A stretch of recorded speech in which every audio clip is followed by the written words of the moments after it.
ప్రజలకు గొప్ప శుభవార్త. ఖమ్మంలో ప్రతి నెల అద్భుతమైన రీతిలో స్వస్థత విడుదల తైలాభిషేక ఆరాధన జరుగుతున్న విషయం అందరికీ తెలుసు కదండి.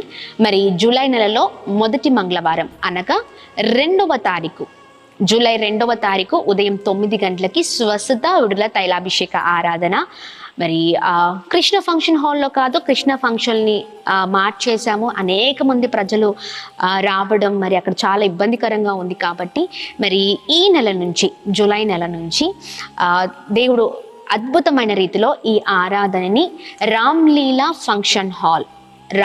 ఫంక్షన్ హాల్, కల్వరి టెంపుల్ ఎదురుగా గాంధీ చౌక్, ఖమ్మం బైపాస్ రోడ్, ఖమ్మంలో జరుగుతూ ఉంది. మరి ఈ విషయాన్ని, సమాచారాన్ని అందరికీ తెలియచేయండి. అనేక మంది తరలి రండి. దేవుడు అద్భుతమైన రీతిలో ఎన్నో గొప్ప కార్యాలు చేస్తూ ఉన్నారు. దైవ సేవకుడి ద్వారా దేవుడు అనేక మంది ప్రజల కన్నీటిని దేవుడు తుడుస్తూ ఉన్నారు. మీరు ఆత్మీకంగా మిమ్మల్ని నడిపించడానికి, ప్రోత్సహించడానికి దేవుడు కృప చూపిస్తూ ఉన్నారు. ఆమెన్. ఎన్ని సమస్యలు ఉండి ఆ సమస్యలతో పోరాడుతూ చాలా ఆత్మీకంగా పడిపోయిన పరిస్థితి ఏమో, కానీ ఆ సమస్యలు గొప్పవి కాదు, పరిశుద్ధాత్మ దేవుడు గొప్పవాడు. ఆమెన్. ఆయన వైపు చూసినప్పుడు అద్భుతాలు జరుగుతాయి. ఆ అద్భుతాలు మీ జీవితంలో జరగడానికి దేవుడు కృప చూపిస్తూ ఈ స్వస్థ విడుదల తైలాభిషేక ఆరాధన జరిగిస్తున్నారు. తప్పక పాల్గొండి, దైవ దీవెనలు పొందండి. అనేకులకు మరి సమాచారాన్ని షేర్ చేయండి. దేవుడు మిమ్మల్ని, మీ కుటుంబాలను దీవించి ఆశీర్వదించును గాక. మర్చిపోకండి, కృష్ణ ఫంక్షన్ హాల్ కాదు, Ramlila function hall, Calvary temple ఎదురుగా, ఖమ్మం బైపాస్ రోడ్, గాంధీ చౌక్, ఖమ్మం.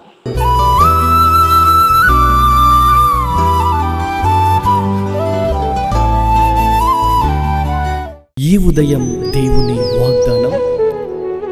నీకు వాగ్దానం ఇచ్చిన దేవుడు నమ్మదగినవాడు, నిన్ను విడువడు, ఎడబాయడు. ప్రైజ్ ది లార్డ్ అండి. Good morning.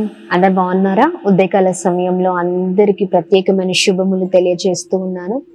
దేవుడు మిమ్మల్ని, మీ కుటుంబాలను దీవించి సకల సమృద్ధి చేత ఆశీర్వదించును గాక. ప్రతి ఉదయం చాలా అద్భుతంగా పరిశుద్ధాత్మ దేవుడు మనందరితో మాట్లాడుతూ ఉన్నారు కదండి. అనేకమైన విషయాలను మనం నేర్చుకుంటున్నాం. ఎంతో దీవెనకరంగా దేవుని మాటలు మన జీవితాలలో మరి ఉంటూ ఉన్నాయి. మన జీవితాలు మార్చబడడం మనం చూస్తూ ఉన్నాం. ఉదయకాల సమయంలో ప్రతిరోజు లాగానే ఉదయకాలం లేవగానే దేవుని మాటల్లో ధ్యానించడం ద్వారా మనము నూతనమైన కృపను పొందుకోగలుగుతాం. ఆమేన్. చూడండి, దేవుని మాటలు చాలా బలమైనవి, శక్తివంతమైనవి. దేవుని మాటలు మనల్ని అద్భుతకరంగా ప్రతిరోజు నడిపిస్తూ ఉంటాయి. ఆమె మంచి నేర్పిస్తూ ఉంటాయి కదా దేవుని మాటలు. అందుకనే ఉదయకాల సమయంలో ఆలస్యం చేయకుండా ప్రభు మాటల్ని అందరం కలిసి ధ్యానిద్దామా? హోషేయ గ్రంథము 10వ అధ్యాయము 12వ వచనం. నీతి ఫలించినట్లు మీరు విత్తనము వేయుడి. ఆమె. దేవుని నామానికి మహిమ కలుగును గాక. అద్భుతకరమైన మాటలు కదండి. నీతి ఫలించినట్లు మీరు విత్తనము వేయుడి. దీంట్లో చాలా అర్థం ఉందండి. చూడండి, మనం ఏ విత్తనం వేస్తే ఆ పంటనే కోస్తాం. అవునంటారా, కాదంటారా? ఈ సమయంలో ఈ చక్కని మరి వాతావరణాన్ని దేవుడు ఇచ్చారు. ఈ సమయం అందరూ పంట వేసే సమయం. అవునా కాదా? చక్కగా భూమిని దున్ని అద్భుతమైన రీతిలో వారు ఏ పంట వేయాలనుకుంటున్నారో ఆ పంటను వేస్తూ ఉంటారు. చూడండి, దేవుడు మనుషులకు ఎంత జ్ఞానం ఇచ్చారో. ఒక చిన్న విత్తనము అద్భుతమైన రీతిలో పెద్ద మరి వృక్షము చూసేటట్లుగా చేస్తుంది, చక్కని ఫలాలను ఇచ్చేటట్టుగా చేస్తుంది. ఒక విత్తనానికి అంత శక్తి ఉంది. ఆమె.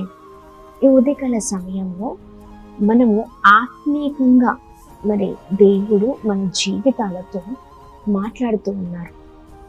ఇక్కడ విత్తనం అంటే చూడండి, మన ఆత్మీయ జీవితాలలో ప్రేమ, నీతి లేదా ఇంకా ప్రతి విషయాలలో దేవుడు ఏదైతే గుణగణాలు కలిగిన దేవుడై ఉన్నారో ఆయన బిడ్డలముగా మనము కూడా అలాంటి విశేషత కలిగి ఉండాలని దేవుడు ఆశపడుతూ ఉన్నారు. ఈ రోజున చాలా మంది నీతికి బదులుగా అన్యాయాన్ని ఎక్కువగా ప్రేమిస్తూ ఉంటారు. అవునా? మనం నీతి అనే విత్తనాన్ని వేయాలి మన ఆత్మీయ జీవితాల్లో. ప్రాముఖ్యంగా క్రైస్తవులుగా బ్రతుకుతున్నప్పుడు ఒక విశేషకరమైన జీవితం మనకు ఉండాలి. నీతి అనే విత్తనం వేస్తే మన జీవితాలు ఆ నీతికి సంబంధించిన పంటనే కోయగలుగుతాం. ఆ ఫలాలనే మన జీవితాల్లో మనం చూడగలుగుతాం. మన పిల్లలు తరతరాలు దీవించబడతాయి. ఈ రోజున నీతి కాకుండా, నీతిని ప్రేమించకుండా అన్యాయాన్ని ప్రేమిస్తూ ఎలా పడితే అలా జీవిస్తూ ఉన్నారేమో, ఎలా పడితే అలా ఉన్నారేమో, నన్ను ఎవరు చూడట్లేదు, నేను ఏది చేసినా మరి పర్లేదు అన్నట్లు జీవితం కొనసాగిస్తూ ఉన్నారా? అలా మనం ఉండడానికి వీలు లేదండి. నీతి ఫలించాలి. ఇక్కడ ఈ ఉదయకాల సమయంలో దేవుడు ప్రతి ఒక్కరితో మాట్లాడుతూ ఉన్నారు. మనం ఏ విత్తనము వేస్తే ఆ పంటని మనం చూడగలుగుతున్నట్లుగా మనం కూడా నీతి అనే విత్తనం వేస్తే అద్భుతమైన రీతిలో మన జీవితాలు అద్భుతకరంగా ఉంటాయి. లేదా ప్రేమ అనే విత్తనం వేస్తే మన జీవితాలు అద్భుతకరంగా ఉంటాయి. మనము మనుషుల దగ్గర నుంచి ఆ ప్రేమను చూడలేమేమో, కానీ దేవుడు ఖచ్చితంగా తగిన ఫలితాన్ని ఇచ్చే దేవుడై ఉన్నారు. తగిన ఆశీర్వాదాలను మన పట్ల కుమ్మరించే దేవుడై ఉన్నారు. అందుకనే ఉదయకాల సమయంలో చాలా జాగ్రత్తగా మన జీవితాలు ఉండాలి. బయట ఎంతో మంది జీవితాలు నాశనం అయిపోతూ ఉన్నాయి. కొద్దిమంది క్రైస్తవులకి ఒకప్పుడున్న సాక్ష్యం ఉండలేకపోతూ ఉంది. ఇప్పుడు సాక్ష్యాన్ని కోల్పోయిన వ్యక్తులుగా తిరుగుతూ ఉన్నారు. దానివల్ల దేవునికి అవమానం కదండి. మనము సాక్షిగా నిలబడితే దేవునికి మహిమ. ఉదయకాల సమయంలో వెళ్తున్న మార్గాల్లో, చేస్తున్న ప్రయత్నాల్లో అన్నిట్లో కూడా ఏ విశేషత కలిగి ఉన్నారు? మనము మన జీవితంలో ప్రతి స్టెప్ కూడా, ప్రతి అడుగు చాలా జాగ్రత్తగా వేయాలి. నీతి ఫలించినట్లుగా అని దేవుడు మాట్లాడుతున్నారు కదా, అద్భుతకరమైన మాట చూడండి. నీతి ఫలించినట్లుగా మీరు విత్తనము వేయుడి. మంచి చేయండి, మంచి వాటి కొరకు నడవండి. ఇతరుల దగ్గర నుంచి మనం ప్రేమను సంపాదించుకోకపోయినా పర్లేదు, కానీ దేవుడి దగ్గర నుంచి ఖచ్చితంగా ఆ ఫలితం మాత్రం ఉంటుందండి. ఎప్పుడు దేవుడు తన బిడ్డల్ని విడువరు, ఎన్నటికి కూడా మనువరు. అలాంటి వారి జీవితాలు అద్భుతకరంగా ఉంటాయి. ప్రేమకు బదులుగా ద్వేషం ఉందేమో జీవితంలో, లేకపోతే ప్రేమించే బదులుగా కోపము ఎక్కువగా ఉందేమో, లేదా అసూయతో ఉన్నారేమో, లేదా నీతికి బదులుగా అన్యాయంతో ముందుకు వెళ్తున్నారేమో. అన్ని విషయాల్లో జాగ్రత్తగా మనం జీవిద్దాం. మన జీవితాలు ఫలించాలంటే, మన జీవితాలు గొప్పవిగా ఉండాలంటే, మన పిల్లలు తరతరాలు సమృద్ధిని చూడాలి అంటే, గొప్పవారిగా ఉండాలి అంటే, మనము వేసే విత్తనం చాలా జాగ్రత్తగా ఉండాలి. మన జీవితాలు అద్భుతకరంగా ఉండాలి. అందుకనే మనం మంచి కొరకు ముందుకు సాగుదాం. మన పిల్లలకు మన ఇంట్లో ఉన్న వారికి మంచి నేర్పిద్దాం. అద్భుతమైన రీతిలో ముందుకు సాగుతూ ప్రభు నామాన్ని మహిమపరుద్దాం. ఇంకా ఆలస్యం చేయకుండా ఉదయకాల సమయంలో అందరం కలిసి ప్రార్థన చేద్దామా? ప్రార్థన. అద్భుతమైన దేవుడవయ్య, చాలా చక్కగా మాతో మీరు మాట్లాడినందుకు స్తోత్రం. ఈ ఉదయకాల సమయంలో మీ మాటలు మమ్మల్ని ఎంతగానో ప్రభావితం చేస్తూ ఉన్నాయి. మీ చక్కనైన మాటల ద్వారా మా జీవితాలు వర్తలింపబడును కాక, నీతి ఫలించినట్లుగా అని మాట్లాడుతున్నారయ్యా. ఉదయకాల సమయంలో ప్రభా, ఇదిగోండి మంచి విత్తనాలు అయ్యా మా జీవితాల్లో అయ్యా చక్కని ఫలితాలను చూస్తుంది.